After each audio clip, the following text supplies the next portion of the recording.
The following is a conversation with Darryl Bosshardt. Darryl is a business development specialist at Redmond. Redmond produces clean, simple, and delicious products such as real salt, Relyte, seasonings, and hygiene products. Darryl is passionate about healthy living, healthy eating, and he is a lifelong learner. He grew up working for the family mineral business in Redmond, Utah, and then earned a Bachelor of Science degree at Southern Utah University, followed by an MBA at Western Governors University. Redmond is one of our podcast sponsors and a company that we truly believe in. The majority of people are deficient in electrolytes, and they've been told salt is bad for them and simply do not understand how much to consume each day. And as a result, they are struggling with low energy, muscle cramps, brain fog, and a whole host of other ailments that can possibly be improved with proper electrolyte and salt intake. For the reasons just stated, this is why I reached out to Darryl, with hopes he can dive into these important topics and leave all listeners with some viable steps to improving their health. You are listening to the Co-Movement Gym podcast, where we inspire people to move and live courageously. If you are enjoying this content, please support our sponsors in the description. I thank each and every one of you for being on this journey with us. Now, please enjoy the show. Folks, listen up. I want to take a brief moment and thank our podcast show sponsors, Lombardi Chiropractic, Native Path Supplements, and Redmond Life. Lombardi Chiropractic has been my personal chiropractor for 10 years and has kept my body strong and healthy. Native Path Supplements are used by numerous co-movement clients and our coaching team here at the facility. I highly recommend that you try their chocolate collagen peptides. I was made aware of Redmond Life by one of our trainers here at the facility. He recommended I try Relyte electrolyte powder. This supplement has dramatically improved my afternoon energy levels and overall hydration. I'd like to thank these three companies for providing outstanding service and products that make our society healthier and more resilient. Mention the Co-Movement Gym podcast when you call Lombardi Chiropractic, and not only will they treat you like family, they will provide a nice, enticing discount to all listeners. And use code COMO15, that's C-O-M-O 15, at checkout when shopping at nativepath.com or redmond.life and receive 15% off all your orders. Your support to our show sponsors assists in us paying for expenses and continuing to provide content we hope you all enjoy. Darryl, welcome to the Co-Movement Gym podcast. Josh, thanks so much for having me on today. I'm excited. We talked a little before you hit record, and I think we're going to have fun today. Yeah, no, I'm super stoked that you're able to jump on with us. Most people know that the Co-Movement podcast is, affiliated and partnered with Redmond as a company. And so I reached out and wanted to talk about salt, the business, the future, all of that with you. And you said yes, so here we are. So I want to start off with, I'm an entrepreneur. I'm very, very curious about how companies get started. Can you explain to the listeners and myself how Redmond got started as a company? Yeah, the start of the company is kind of fun because it was my grandfather and his brother back in the 1950s, and their father had a farm in central Utah, and their dad knew that there was salt deposits under their property. The Native Americans had harvested the salt long before the early settlers had come into the valley, and so they knew there was salt there. And growing up, their dad, so this would be my great-great-grandpa, told them, hey, whatever you do, never go into the salt business. You're going to lose your shirts. And so, fast forward a few years in World War II, my grandfather ended up in California as a riveter at McDonnell Douglas, and then started to be a manager there. And so got some good business experience there in California. His brother was actually a miner up at Kennecott, the big copper mine here in Utah. Mhm. Um, Mining mostly, they call it a copper mine, but they get a lot of other metals, silver and gold and stuff like that out of the copper mine. And so when the war ended, the two brothers wanted to kind of go back to their dad's farm and raise their kids together. And they'd both gotten married at that point. And so they moved back home and they started farming. And as most farmers know, it's not always sunshine and great crops. So in the late 1950s, there was a big drought here in Utah, and a lot of people were struggling. And the two brothers got to the point where they needed to do something to give the boys work and to feed cows, and the farm wasn't doing that well.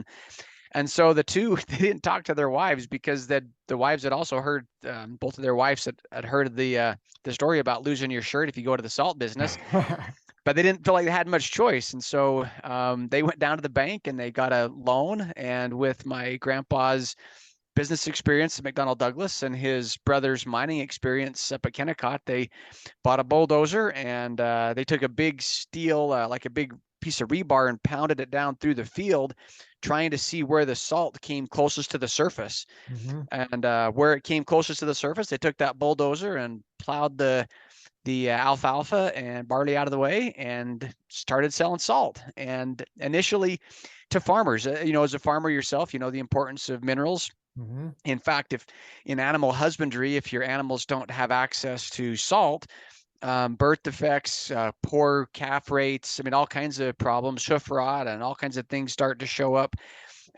with low salt in animals, and low salt in humans shows up that way. So initially sold it to cows, and they'd sell it to the roads, road salt, because salt will melt Mhm. ice off roads. And that was mostly it.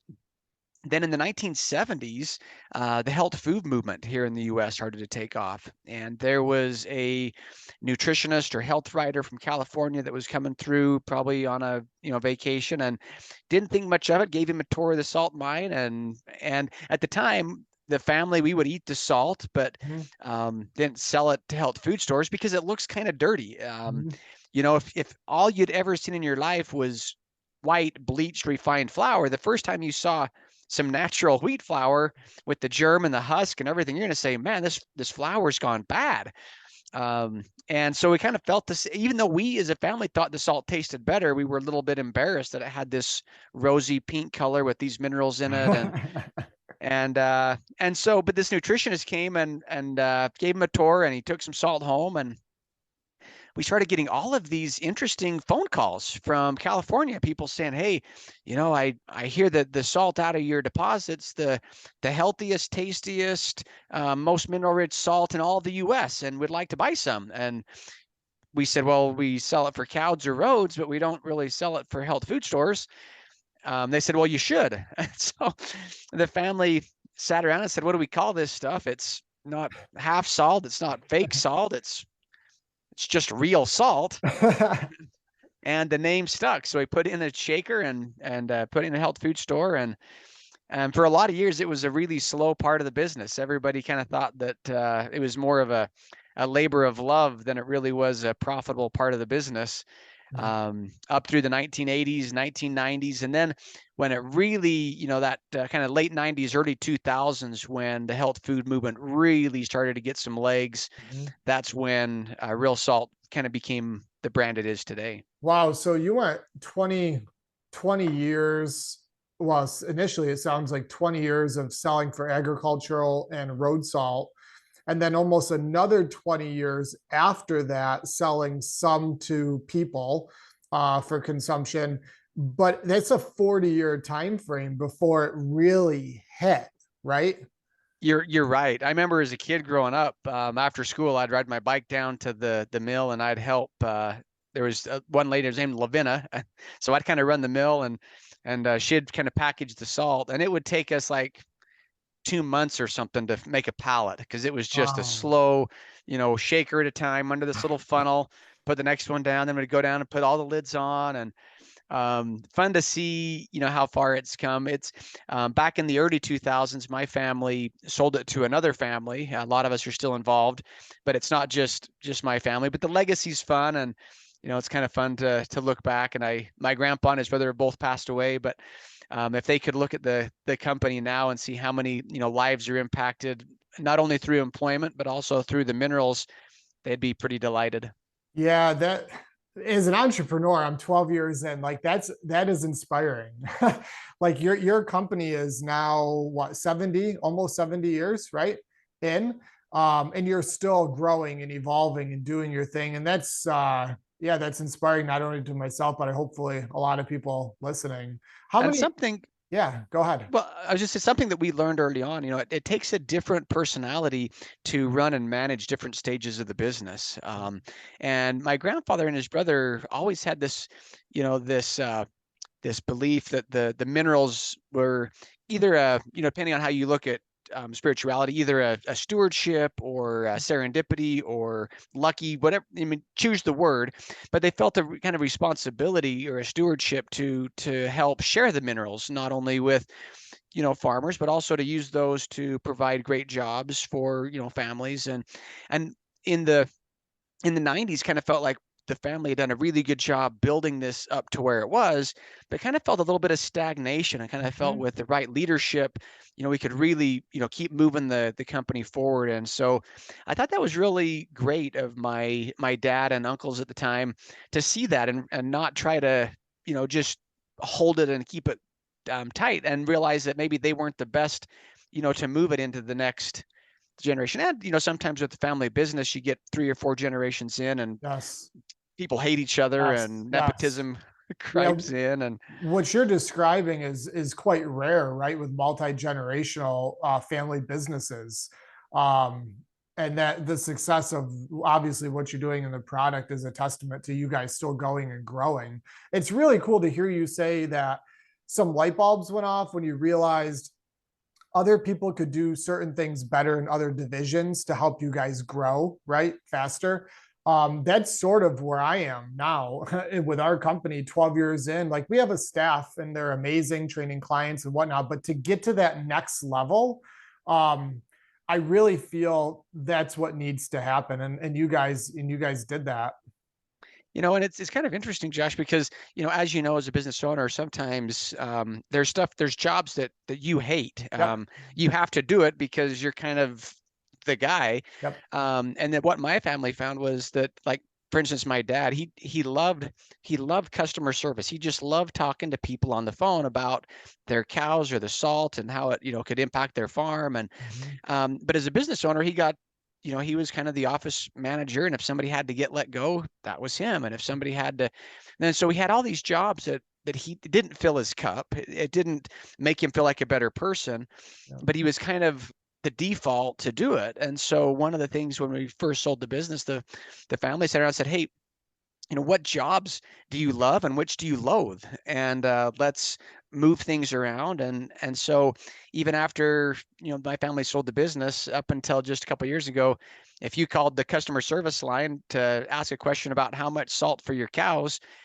my dad was the guy that would talk to you. And he loved that. And some people think, oh, that's really a job that's probably maybe beneath, the Sure. business owner, but that's the part he loved. And by, after we sold the business, it just made him feel like he could say, you know what, my seat is on the customer service line. And so it was really fun to see. I have another uncle who just loves driving loader.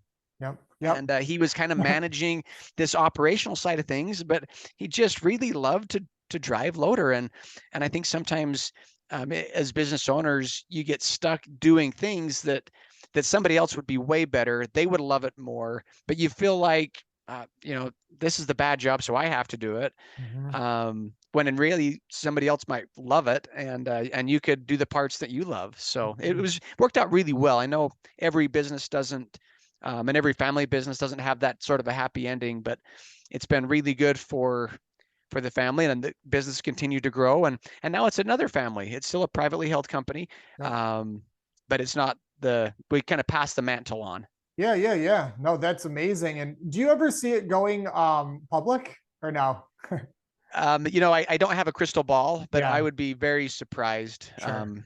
should that ever happen. Yeah, you give a lot of control up, right, and whatnot. Pros and cons, right? Hmm. What has been the biggest challenge so far as a company for you guys? Oh, that's a really good question. I think one of the biggest, this may be a little cliche, is getting the right people in the right seats. Mhm. And early on, like my dad, he realized that the company was way better off, and he was happier and better if he was in the we here at Redmond we say the place of most potential.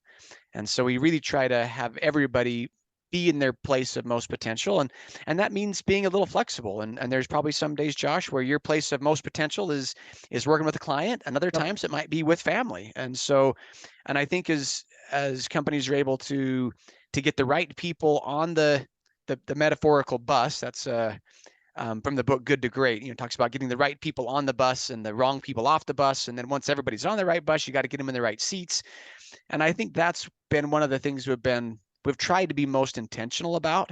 Mhm. Um, and I think that naturally limits some growth. Trying to make sure we don't grow faster than we have the right people on the bus and the right people in the right seats. And we don't always get it right, but we have, I think, really relatively low turnover compared to many organizations. Um, and then I think the other challenge with that is we have a lot of neat base products like the salt itself. And over the years, a lot of our customers will come and say, "Oh, I love your salt. What you really ought to do is some seasonings, and oh, what you really ought to do is some electrolytes. What you really ought to do is," and they're right on all those, but trying to pace that at a pace that doesn't overwhelm the organization or the funding and the capital ability without Mhm. having to go and get private financing that would maybe hamstring some of the decisions that we like to make as far as investing in employee trips and employee education. And sometimes you get pushed along so fast that before you know it, you're having to get rounds of financing that then you lose some of that control. Mhm. So I think those are some of the things that have been a challenge, but I think we've also been fortunate to end up on the whatever the good side is, but to end up on the side that allowed us to grow like we wanted to. For sure. Have you guys been affected by supply chain issues at all over the last few years? Yeah, Okay. Can we talk about that? Because I'm curious because I obviously use your product. Our whole team does a lot of clients. And like with Relyte, there was certain periods of time where it was out of stock. And I didn't look at that as a bad thing. So for listeners, it's not a bad thing. It's just I think the growth and the popularity, right? And also mix that in with supply chain issues, which many companies are struggling with. Can you speak to what was going on with that? Yeah, so with COVID, a lot of countries shut down pretty tight, as we all remember. And what that meant is packaging got stopped, and packaging raw materials for packaging got stopped immediately across many different stages of that production. And so we had shipping containers that we'd be bringing packaging in from overseas that we couldn't get it unloaded. And then Oh once it was wow. unloaded, we couldn't get a truck to bring it to Utah. Mhm. And so as that rippled through, there were times when that would happen. Mhm. Um, and we do have several different packaging suppliers, which is nice because that gives us some options. But yeah, COVID, when all the trucking and the shipping and everything kind of ground to a halt, that rippled forward for longer um, than most of us would have liked. And as long with those lines, we're always trying to look for better packaging, better ways we can. We're not big fans of plastic packaging. Yep. Would like to have some other option. One of the challenges that we have as a salt company, if you were to look at a big salt crystal and you shattered that crystal on the floor, it looks just like broken glass. Mhm. So glass in a salt facility does present some challenges, Sure. because the Sure. only thing that salt can do, you can really go wrong with salt is a contamination. It it Mhm. it doesn't really go bad if it's clean natural salt, but you could, if you shatter a big glass jar in your production floor and you're packaging stuff that looks like broken glass, Yep. that can be a challenge. And then the other challenge, we'll talk a little bit about this when we get into salt in more depth, but salt is hygroscopic.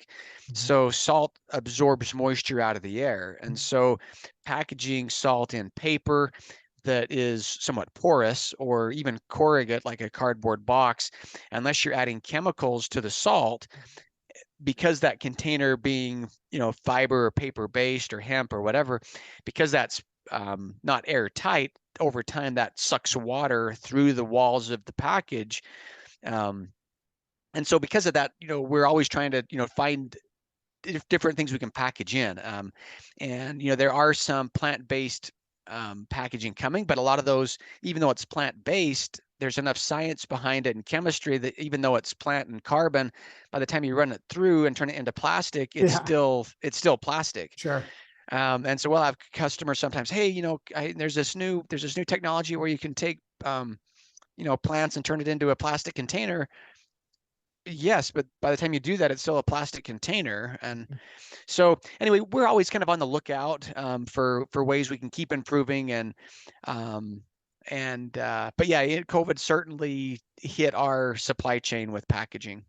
Well, you're back up and running because I just got a brand new shipment in. So Well, and part of that too is as we've grown so quickly, it is, making sure we have the right team in place, for quality control. And then, hey, we're going to change this packaging and let's make sure we run some tests on it. And can our partners, fill the jar anyway? So there's just a lot of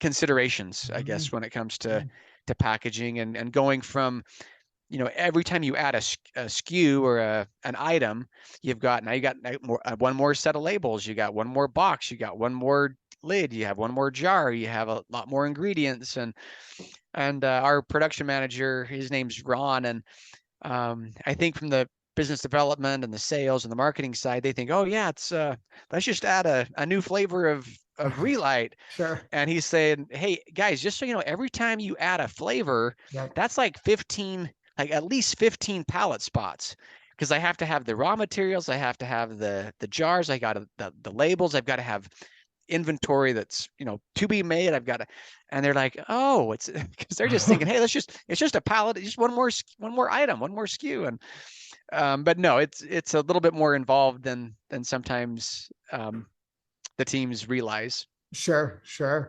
No, that's a great explanation. Thank you for that, Darryl. I want to get into salt. Years ago, I was told, I don't know if it was from a doctor in a book or whatnot, but that salt was bad for you. You want a low sodium diet. It causes high blood pressure. And so we went through this just like we did with the saturated fat, right? Fat is bad for you. It's sort of almost the same timeline, which is funny because it correlates with the food pyramid, I think. But like, can you explain to people, is salt bad for them, not bad for them, good for them? What would you tell someone that was given that advice?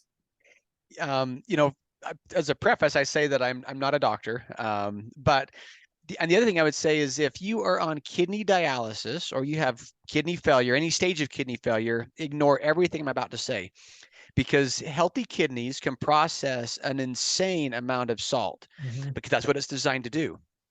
In fact, when you go to the hospital, the first thing they're going to do is they're going to give you an IV of saline solution, which is salt water. In fact, an IV of anything but saline solution would kill you. If you had an IV of distilled water, an IV of tap water, an IV of coffee in the morning, whatever it is, that has to be saline solution, which is 0.9%. The oceans today are about 3%. So the reason that your eyes sting or your nose will sting if you go swimming in the ocean is because the oceans are increasingly just a little more salty. And so over the last thousands of years, the oceans are now a lot saltier. Where if it were the same, if salinity as our bodies, you could, just like you would take a saline rinse and rinse your eyes, there's no sensation. You can do a saline injection and there's no burning because it's matches. You can take a saline solution and rinse your nasal cavity. And as long as you get that ratio of sodium right, there's no burning in the nasal cavity. If it's wrong and it's too salty, or if it's not salty enough, that nasal cavity will start to burn, Mhm. because our bodies are saline solution in motion. And so this idea that salt's bad it's actually just really silly, Yep. because salt is what keeps us alive. In order of importance, we have oxygen, then we have water, and then we have salt. And you can live a long time without food. You can live a long time without a lot of things. But if you can't live very long without oxygen, you can't live very long without water, and you can't live long without salt, in that order of importance. And years ago in 1954, there was a study, and you probably can't see this, Mhm. but I can send you a link to it. The article was called Evidence for Relationship Between Sodium Chloride Intake and Human Essential Hypertension. Now, there was a couple of doctors, and they thought maybe there is a connection with salt, because salt's job in the body, one of many, is to regulate the intercellular and extracellular fluids. There's this thing called the sodium potassium pump, and it kind of opens up and closes, and it draws fluid inside and outside the cell, which is the way the cell cleans itself. It cleans it, it hydrates it. And so they knew that salt played this important role in regulating intercellular and extracellular fluids, which does then impact blood pressures as those cellular um, pressures change. And so what they did is they took these mice and they injected copious amounts, insane amounts of salt into these mice. And what they found was, sure enough, when they injected directly into the veins this high amount of pure salt, the mice didn't do well. Um, it was a silly study, because one, you don't take salt that way, and two, in nature, animals and humans have lived on salt forever, and as long as you have access to water, you don't overdose on salt. Mhm. And our cravings for salt, every civilization started around access to the salt deposits, Mhm. because animals need salt to survive, humans need salt to survive, and so that's where civilization started. In the times of Rome, the Roman soldiers were actually paid a salary, or saline. The term salary is based on salt. They were paid a salary in salt, and the term "is a man worth his salt" came from that time period, because if you weren't worth the amount of rations or the amount of salt you were paid, a man wasn't worth his salt because he was lazy. And so humans have had this interesting connection with salt since the dawn of time. Every religious text out there talks about salt. If salt lost its savor, well, will the earth be salted? It was given as religious gifts. It was part of wedding ceremonies. It was essentially, it traded almost value price per ounce with gold back in the day, because it was Wow. just so essential for life. Um, and if you think about it, before we had the refrigerator, all of us would have eaten more salt if we ever had food out of season. Mhm. Kimchi, sauerkraut, pickles, any vegetables that you're preserving, you're going to pickle them with salt. And same with meats. Yes, you can smoke meats, but by caking that meat in a layer of salt, you suck the moisture out of the meat. Then you can dry it and preserve it. And then before the refrigerator, we would have all had to have had salt. And because of that, if you go into history, almost every war was won or lost over who had access to the salt deposits. The Persians, the Romans, because even in the Revolutionary and the Civil Wars, the Revolutionary War, the the uh, the colonies took out the access to the salt from the British. The food spoils. If you have bad food and cramped soldiers, you can't win the war. In the Civil War, the North went down to the Carolinas and took out the salt works in the Carolinas. And without salt and without refrigeration, food spoils. And so salt has been this critical part of life, for all mankind. And this one study that was illy conceived Yep. has then rippled through, just like the fat study, Yep. and people hear salt's bad for them, but yet when they go to the hospital, the first thing they're going to do is they're going to get an IV of saline solution. And so the nature of salt changed in this process. So not only was the study flawed, but the nature of salt and the food about that same time around the turn of the century also changed. And so we can talk a little bit about that. I've been rambling. Sorry about that. Oh no, gosh, I could listen to that all. That's the best explanation I have heard in terms of the origin and importance of salt. I've never heard most of that. That was fascinating, Darryl. That is so cool. And how they interpreted that one study to then give advice for the next however many years. It's the same exact trend with Ansel Keys and the fat myth, right? The fat hypothesis that fat's bad for you, high cholesterol, it'll kill you. Um, that's very interesting that the negative part of salt came from a study in the 50s. Yeah. Well, and what's interesting, up to that point, salt, again, is essential for life. And one of the pluses and minuses of salt, it is a great preservative because salt is so hygroscopic and it doesn't breed, has a very low water activity score. And so salt has always been a great preservative. And after the times of Rome, salt, as more access to salt became available, it became very inexpensive. And so you could take food that, shouldn't last as long as it does, put copious amounts of salt into it, Mhm. and that it can last longer than it should. And so, and then the other part of that is the actual chemical version of salt started to change about the same time. So if we went back to the times of Rome, or even back to the early man here in the U.S., salt was collected in one of two ways, really. So the first one, if we lived by the ocean, let's say you and I live down by the San Francisco Bay or the Gulf of Mexico or the Brittany, France, by the Mediterranean, and we're by the ocean, we have a couple of options. Now, salt, as I mentioned before, in the ocean is about 3% by weight, and so and max salinity is 26%. So if you and I were to go get a bucket of seawater, and then we bring that bucket in and we put it in the oven, or maybe a glass jar, so we don't melt the bucket. But eventually that water is 3%. And as we start to evaporate the water off, it'll go to 4 to 5 to 6 to 7. 26% is max salinity, meaning the water can't hold any more salt if that is above 26%. So right at 26%, you'll see some things start to happen, and the salt crystals will fall out of suspension onto the bottom of that dish. Mhm. And in the ocean water doesn't occur as pure beady salt like you might find in a canister at the grocery store. The ocean water occurs with sodium chloride, which is the base. That's what our bodies are based on. But we also have potassium chloride, calcium chloride, magnesium chloride, iodine, zinc, selenium. I mean, the reason that seaweed and fish has higher levels of iodine is because the oceans have higher levels of iodine. And so in the ocean, you have all of these complex minerals with the salt. And so if you and I were, we go back 1,000 years ago and we want to gather some salt, what we would do is we would go to the coast. We would make a settling pond, a really short, thin, pond that we could draw the salt in, whether we drew it, made a canal, or we siphoned it, or however we want to get that salt water into this pond. Now, if that pond is just sandy, then the salt water is going to just go back into the ocean.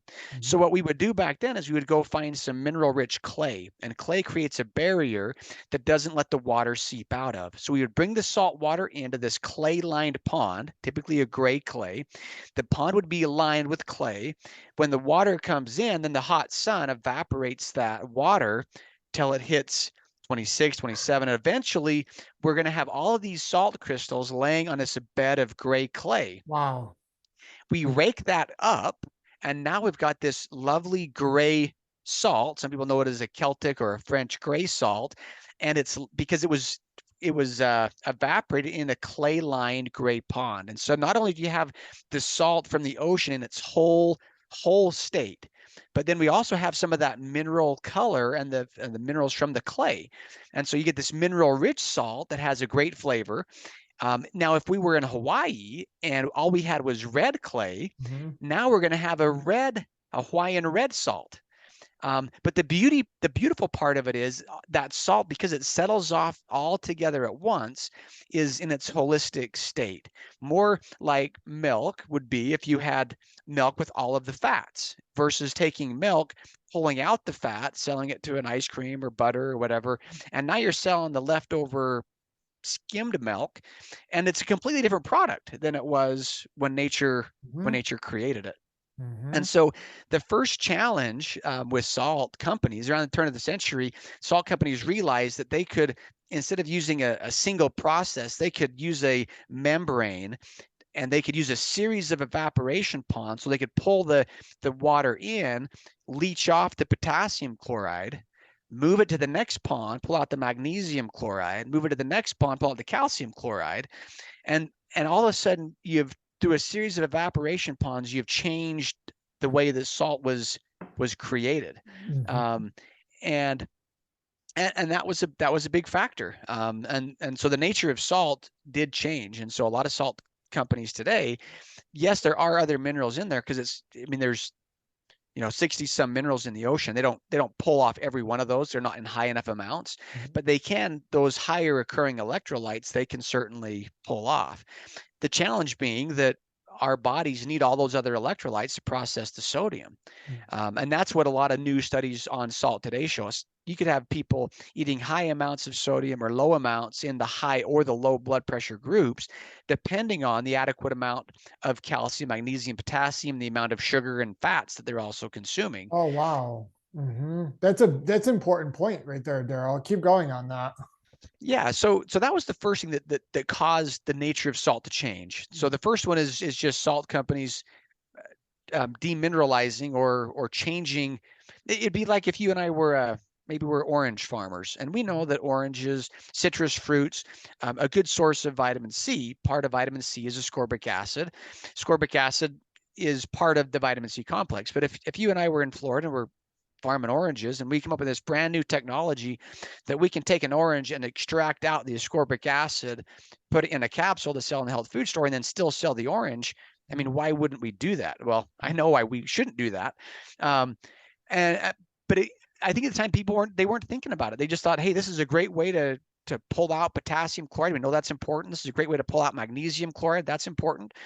And it changed the nature. So that was the first problem. The second problem, I alluded earlier that salt is hygroscopic, not hydro, but hygroscopic, which means that if I have a salt shaker or a salt crystal on my table and it's humid outside, as that's sitting there, it's actually dehumidifying the air. It's sucking the salt will suck water out of the air. And it does that because one of the salt's jobs in the body is to help regulate and draw moisture and so, but salt companies, this would have been probably around the same time, maybe a little earlier.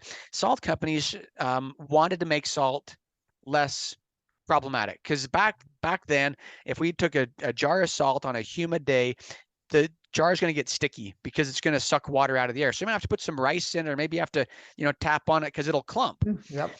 And so some scientists got together and said, hey, what chemicals could we add? Could we coat, what could we coat that salt crystal with to stop that salt crystal from interacting with moisture? Now, they should have said, should we do this? Because that salt's job is to interact with moisture. But what they found, they came up with a whole list. There's, 30 or even 40 chemicals on this list that they found that you could add to a salt crystal, and you could coat that crystal and stop its ability to interact with moisture. And so they came out with this campaign, this particular salt company, and the campaign was, when it rains, it pours. Because when it rains outside and it's humid, they wanted the salt to pour out of the shaker. And so the marketing campaign was genius. It's a cute little girl with an umbrella and the salt running out of the shaker while it's raining. Um, but the challenge with that is that's not the way nature created salt. You've taken the salt, you've extracted one or more of the naturally occurring minerals, then you coat it with a substance to stop the salt's ability to interact with moisture, and then we put it on nutrient poor foods to make the food last longer than it should, and then we think, oh, it's the salt's problem. Well, it's not the salt's problem. It's the nutrient poor food, and it's the processed salt it's very different. And I think what's interesting with that is in that process, we as humans have lost our ability to really recognize cravings. I think oftentimes, and you probably are familiar with your clients, they might feel like they're craving sugar, or they might feel like they're craving a big bag of greasy potato chips. Yeah. When in reality, what they're really craving is salt Yes. and good clean fat. And so Yeah. one of the things that I do is I have this jar of salt that I keep around, and I'll just, if I'm feeling a sugar craving, you can just put a clean piece of salt in. One, the salt tastes sweet, which is interesting if it's natural salt. It tastes amazing, by the way. Yes. But by the time you eat 4 or 5 pieces, it starts to taste more salty, similar to how we know thirst. And when we get thirsty, we're craving good, clean water. We're not craving the great big, 54 ounce of soda. But sometimes our minds, think, oh, it must be that time for that 54 ounces of soda, sugar water. Mhm. Oh, it's just a little bit of salt and water is what your body really needs. And we just need to get better about recognizing the actual craving. That is so funny you say that. And that is such a good tip for people listening. I start my morning with some salt. I don't measure it, but it's just a small spoon of salt. And I throw that in my mouth, and then I'll drink water. And then I feel like that just gives me more of a boost to absorb water earlier in the morning within my body. I can't explain the mechanism behind it, but I just feel better. But also, I am more, now that I've been supplementing with the salt and the Relyte and whatnot, I am being more aware of when I am deficient in salt throughout the day. It could be how, my veins look in my arms or my hand, energy, brain fog. There's so many different factors. And when I go and I actually use a lot of your unflavored the Relyte, and I'll just throw a serving of that down the hatch, and I feel completely different. So that's really interesting, that people's cravings could just be a lack, and I see it here at the gym, a lack of either salt or good fats. That's a good tip for them. Yeah, and I think it's a great place to start. And the early soldiers, whether it was the Syrians, the Persians, the Romans, always had salt with them because Yeah. it was so critical for all of the body functions. And so in a gym setting, you're out there working, you're sweating, but it's the same whether maybe you're gardening, or you're a roofer, or you're a firefighter, or I mean, almost all of us aren't drinking near enough water. And most of us, if you start drinking enough water and you're eating a natural diet, you have to go out of your way to add good, clean salt, like early man has always done before processed foods. And we've seen that as a trend here, throughout the years, where clients will get on like the water bandwagon and start drinking more, which they should be, but they're not supplementing salt. And they're actually depleting themselves of sodium within their system, and then they feel worse. So we have solved a lot of cramping issues and just overall energy issues with sodium implementation, adding it to their water, through a supplement. And it's made a huge difference for people. Yeah, our tears, we are saline solution in motion. And Yep. so our tears are salt, our Yep. sweat is salt, our urine is salt. No matter how much filtered, tap, distilled, whatever water you're drinking, your tears, your sweat, your urine is all still salt based. And so you're absolutely right. If you think salt's bad and then you realize you need to drink more fluid, Yep. you're going to be just flushing salts out. And one of the challenges, as people start doing some intermittent fasting, they hear fasting is good for them, or maybe they want to, move to a little more keto based. What they'll start to do is the glycogen levels will start to drop in the body. And when the glycogen levels drop, each gram of glycogen will hold 2 to 3 grams of water.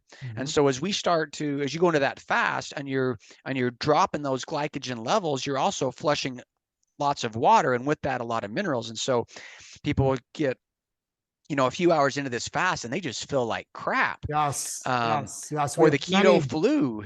Yes, we have many examples of that because we're huge fans of that, 1 to 3 day water fast only.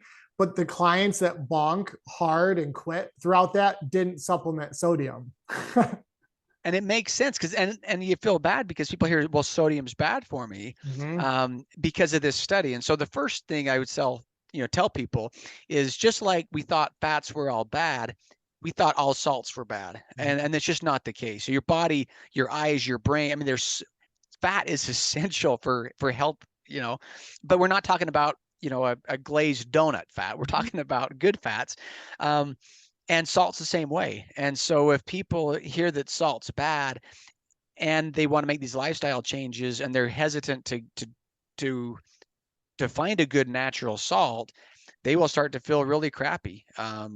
Interestingly enough, about the same time that, shortly after the salt study came out and everybody thought salt was bad, there was this rise of salt substitutes.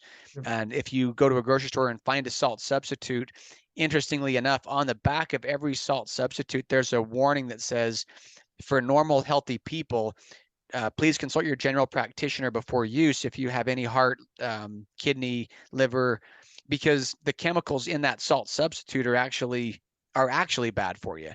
And it's only the salt substitutes that have that warning on it that says for normal, healthy people. Wow. But people think, oh, salt's bad, I ought to find a salt substitute, Yep. which turns out is worse than a than even a processed salt, let alone a clean natural salt that's good for you. Sure, it's sort of like artificial sweeteners, like the aspartame and different sucralose are actually worse for you than sugar. It's the same thing, right? Exactly. Yeah. Um, so is that the biggest difference with sea salt, like yours ancient sea salt versus regular salt? Is that anti-caking agent? You didn't mention it as that, but that's what I think you were describing, was having an additive of an anti-caking agent, which anyone can see on the label of a conventional salt. Is that the biggest difference? And then also, it, like your salt has what, 60 plus different minerals in it. The stripped down store bought, conventional white salt, I'm assuming there's nowhere near as many minerals in that either. Yeah, yeah. So you're right on both accounts. There's two main differences. And what I tell people is throw out, if we went back, in the 1960s and 70s, and you said, is sea salt better? And you grabbed two jars, it probably was. Unfortunately, today, any salt can be defined as a sea salt because it comes from a sea bed at some point. It might come from the current ocean. It might come from like the current ocean, like the Dead Sea, or no, current ocean, like the San Francisco Bay or Gulf of Mexico. It might come from a dead sea, like the Dead Sea in Israel or the Great Salt Lake here in Utah, or it might come from an ancient seabed, a seabed that's trapped within the earth from eons ago. With like the Himalayan salt or the Redmond real salt. There's also a Bolivian salt kind of similar to that.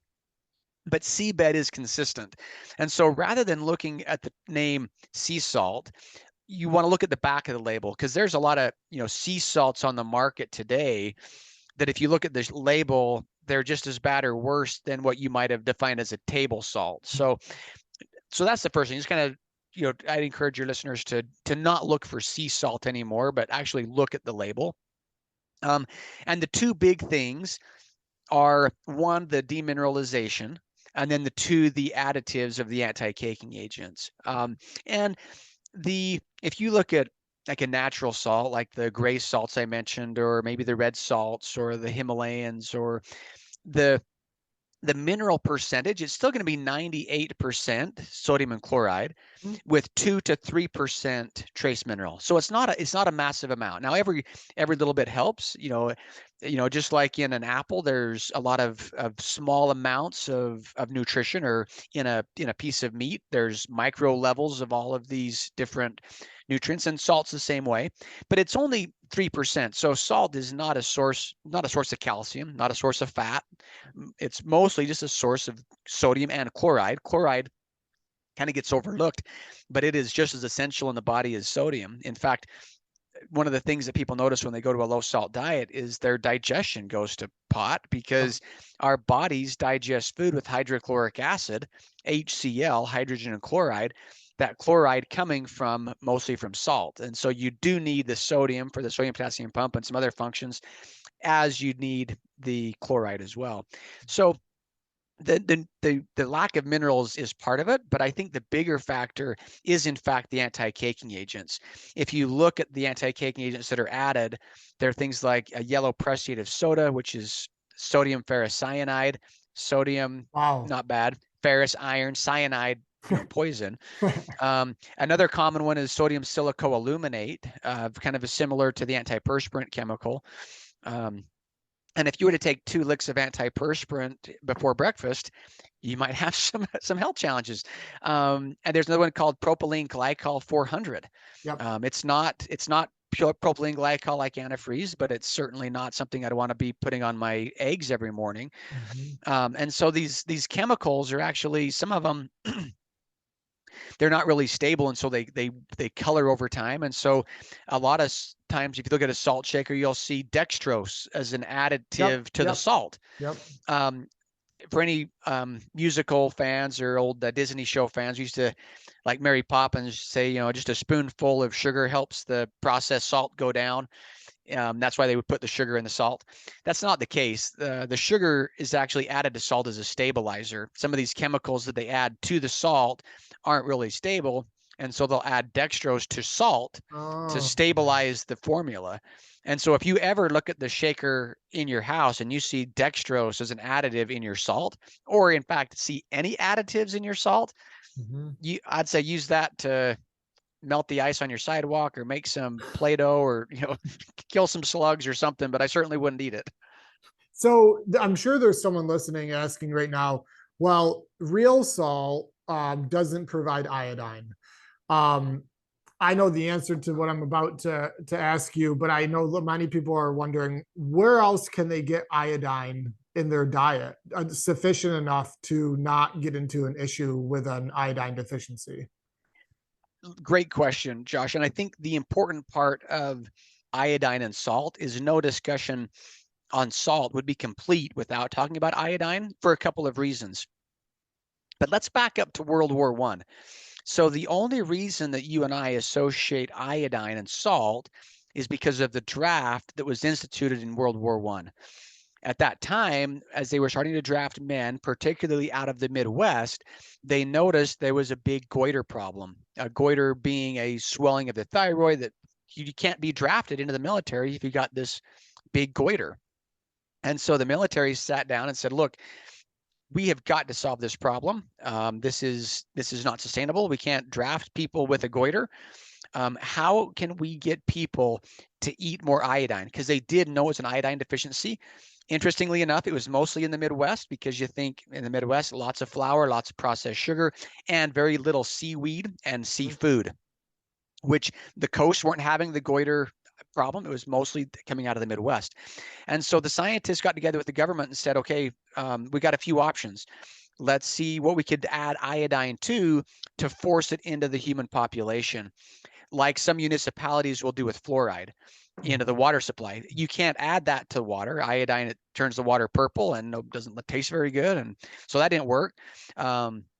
They looked at trying to add it to flour because everybody was eating flour. And so if you added iodine to flour, like they do bromide for enriched flours, enriched with bromide, if they added iodine, it didn't work. It wasn't stable.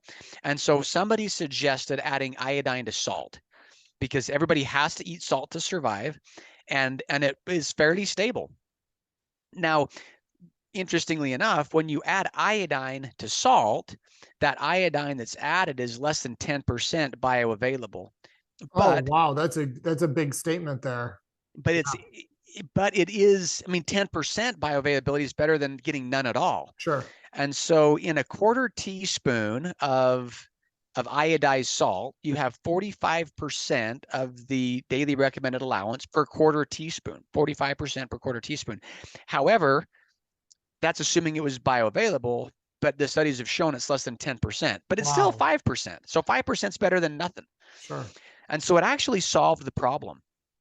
And so even trace amounts of iodine go a long way. And so when the feds and the government got together, they said, okay, every salt company in the US, if you do not add iodine to your salt, you need to put a warning on the salt that says, this salt does not supply iodide, a necessary nutrient, because it was a vehicle to force consumption of iodine onto the population. Iodine is essential. Most women and most men even are deficient in iodine. That shows up with tumors. They found that breast tumors in men and women for breast cancer have a fraction of the iodine that normal tissue should have. There's hormonal issues, emotional problems, mental problems, reproductive problems that are all linked to poor iodine levels. And so you absolutely need iodine in your diets. There are some great ways to do that. In fact, natural sea salt, natural salt from the ocean, whether it's a current ocean or ancient seabed, typically has about 5 to 10% of the daily recommended allowance just because it's coming from the ocean. Oh, wow. That's Um, good. That's really okay. That's so cool. this salt, our real salt, even though it says this salt does not supply iodine, a necessary nutrient, if you did a full elemental scan, it's going to have iodine in it because it's coming from the ocean, Mhm. but not enough that you don't need to get other iodine in your diet. So there's some beans that have higher levels of iodine in them. I don't know I can't remember if it's pinto or lime off the top of my head, but one of the best sources of iodine is actually seaweed. Mhm. And I know a lot of people aren't big fans of seaweed. Maybe, in fact, most people don't think they're going to like it, but after they get used to seaweed, it's Mhm. actually it's good. It Yep. kind of has a salty taste, and of all the seaweeds, dulse, which is a dark purple seaweed, is the highest seaweed of iodine. And Mhm. so you can get dulse powder and you can add it to a soup or a bone broth. Great way to add it. It gives a little flavor. So if bone broths are your thing when you're fasting, you just add a little bit of dulse powder to it. Mhm. You can also just use it in cooking as a seasoning, and fish. A lot of fish has good sources of iodine. Some cheeses have little higher levels of iodine, and then outside of that, you still may need to consider an iodine supplement. Sure. And so one of those things that's worth testing every now and then when you go see the doctor is having them test your iodine levels and see if that's something that maybe in your diet you should find a good iodine supplement. And there's some good ones out there. Mhm. Mhm. Yeah, that's great. And beef too. Doesn't beef Yeah, have? Yeah. yeah, yeah. Yeah. A lot of red meats have iodine in it, Yep. and I think that's probably because of the blood. Yep. Um, and so, yeah, there's a lot of good sources of iodine, but it's this nutrient that we have kind of come to associate with salt, where our early ancestors, even up until World War I, would have never made that connection.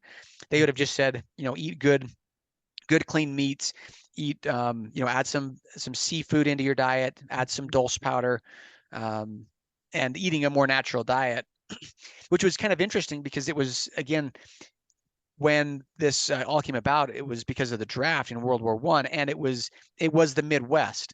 It wasn't the coast that were having the high iodine deficiency problem Mhm. because of the lack of seafood, and then the other sea products that the Midwest wasn't getting as much of.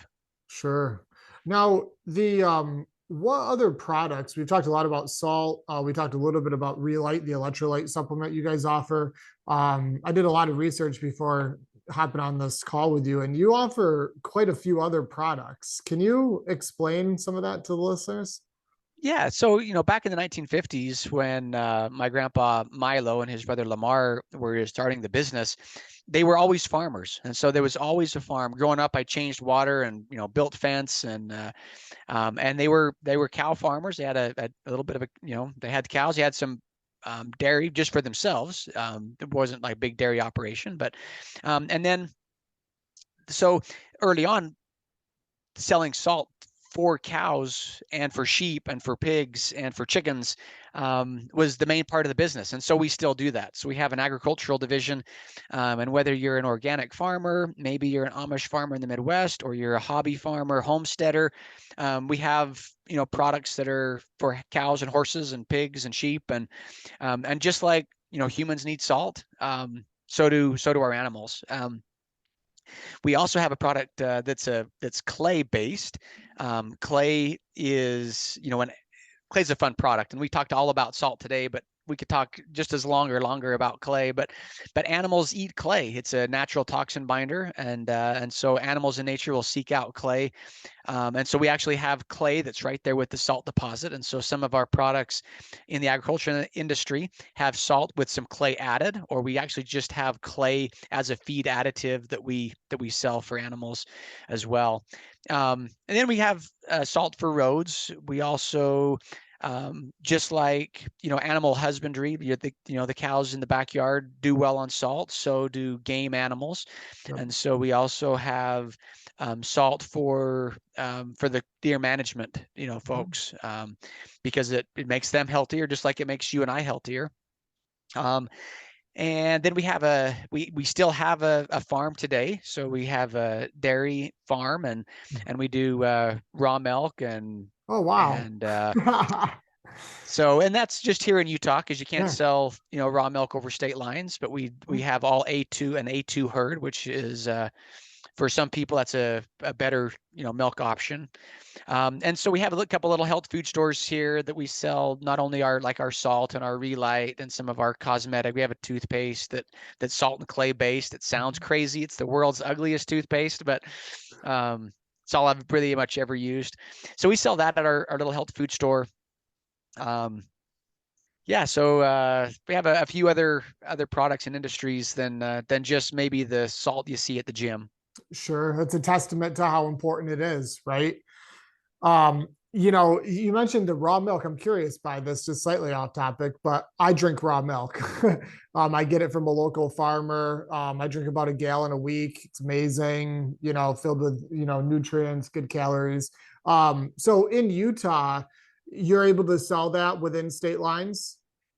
Yes. So that was kind of a labor of love years ago. Back in around 2003, we started working with the legislature and the health department to actually change the law here in Utah. There was a book that we'd come across years ago called The Untold Story of Milk, and talked about how, and there was also one by the Weston A. Price Foundation about the nutritional and physical degeneration. I read that. Nourishing Traditions. Yeah, yep. And we read the same ones. And at the time we had, a few cows, and some of our, team members had cows, but you couldn't go to the grocery store and buy it. And so we worked with the legislature and the health department and said, okay, what are your concerns? We had the Dairy Association, we had the health department, the Nurse Association, and we all sat down and said, I think we all want the same thing: good, clean milk. And we know that milk can go wrong. I mean, if a cow's living in its filth, then pasteurization saves millions of lives, because many operations today are such that there's a lot of bacteria and Campylobacter, E. coli, salmonella, some nasty stuff. So milk can go wrong, and we accepted that. And so we said, what would we need to do to make everybody comfortable with selling milk? Not calling it pet food like some states do, not doing a cow share like some states do, but actually to be able to walk into a legitimate store and buy a gallon of clean raw milk. What would make everybody comfortable? That process took about, I don't quote me on this, but probably like 6 or 7 years before we were finally able to get that law changed. Wow. And that was several years ago now. This would have probably, I'm guessing, around maybe 10, 11, somewhere in that range. We got the law changed in Utah. So now in Utah, any dairy can, if they do it right. And one of the challenges, one of the things we agreed to, is that we would test all of them, every batch of milk. In a pasteurization operation, they don't have to do that. And we said, we will test every batch, and we will meet a standard that's the same or better than any milk post pasteurization. And so every batch we test before we send it out to the stores. And one of the caveats to this piece of legislation was that any store selling the raw milk couldn't sell the pasteurize it on the same shelf. It had to be a farm owned, direct to a farm owned store. So you as a consumer wouldn't walk in to maybe your local Kroger store and think you were getting pasteurized and actually grab the wrong gallon. Mhm. And Mhm. so, and the legislature felt that would make people feel a little more safe, and it would also ensure traceability, should there be an issue. And Mhm. so, over the years, like just last week, we had a milk batch that didn't pass, Mhm. and so we just dump it and feed it to the cows and the pigs. But it happens very rarely. But usually, change of the seasons, something will happen, but it makes milk available to the consumers in the metropolitan areas here in Utah, available um, without having to drive across the state or call it pet food or something that's not as regulated. Sure. Yeah, I know. I was down at Joel Salatin's farm, and actually Sally Fallon, the author of Nourishing Traditions, was there, and I interviewed her on our podcast. And so there's been many, many people that have benefited and healed from the consumption of raw milk. So that's really random that we stumbled upon that in this conversation. I have a I was I I was have a a, guest on there on the Sally's. She doesn't do it. It's I think it's Holistic Hilda, but yeah, it's for yeah. the Nourishing Traditions podcast, and I was on their podcast as well. Oh, no way. Okay. Super cool. What is there any so we've mentioned the Nourishing Traditions book there, but on the salt side of it, is there any books or recommendations, media that you'd recommend people read or search out on salt? Yes. So if any of the discussion today was fascinating from the history aspect, just the history of salt itself, there's a great book called Salt: A World History. And it's if you're a salt geek, it's really fun. It goes into the wars on salt and the history and the wages and the salaries, and really cool book on the history of salt. So if any of that wetted your whistle at all, read that book, Salt: A World History. The author, it's I can't, it just slipped my mind, but it's called Salt: A World History. Great book. Um, there's another one that's called, one of the early books on salt was written by a guy named, um, oh, the book was called Your Body's Many Cries for Water. The author was Dr. Batman Gelly, and he wrote a follow-up book called You're Not Sick, You're Thirsty. A little bit above his time, but talked about the importance of water and salt in maintaining the body's systems, and how a lot of people, they think they're craving one thing, but they're really craving good salt and good clean water. And if you start with that, then you can start working away, since our bodies are 70% water. Start with that, and then worry about changing your food. That was kind of his philosophy, Dr. Batman Gelly. Then there was a book written, it was called, oh my, um, oh my, I Yeah, am just you can email it over to us, Darryl, and we can put it in the show notes too. You gave two good references yeah. there. Dr. David Brownstein wrote a Okay. book. He's a doctor out of the Midwest, and so Dr. David Brownstein's book on salt, he has a really good one on iodine as well. Mm-hmm, mm-hmm. This iodine book's called Iodine: Why You Need It, Why You Can't Live Without It, and his salt book is called Salt: Your Way to Health. Two great books. And then the most recent one that has been in the press more recently is Dr. James D. Nicolantonio. And he's got a great book on salt as well. So those would be my four. So Salt: The World History, Dr. Batman Gelly, Dr. David Brownstein, and then Dr. James D. Nicolantonio have great books on salt. That is awesome. So people want to, let's say, research your company, buy products. Where can they find more about you? Well, I'm pretty sure on your website you have links to ours. So that'd be a great place to start, is to go to the co-movement pages and find us there. You can also come to realsalt.com as opposed to fake salt. It's just realsalt.com.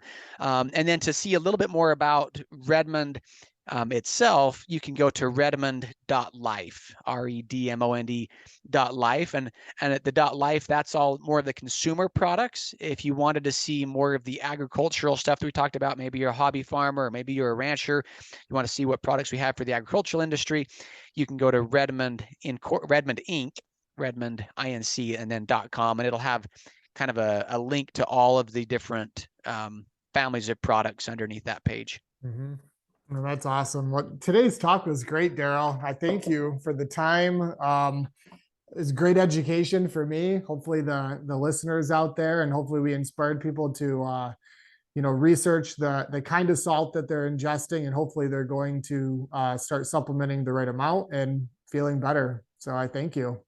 You're very welcome, Josh. Sure appreciate having me on. Hope you have a wonderful afternoon, and notice the little Christmas tree there behind you, and hope you have a wonderful holiday season as well. Same to you, Darryl. Thanks, buddy.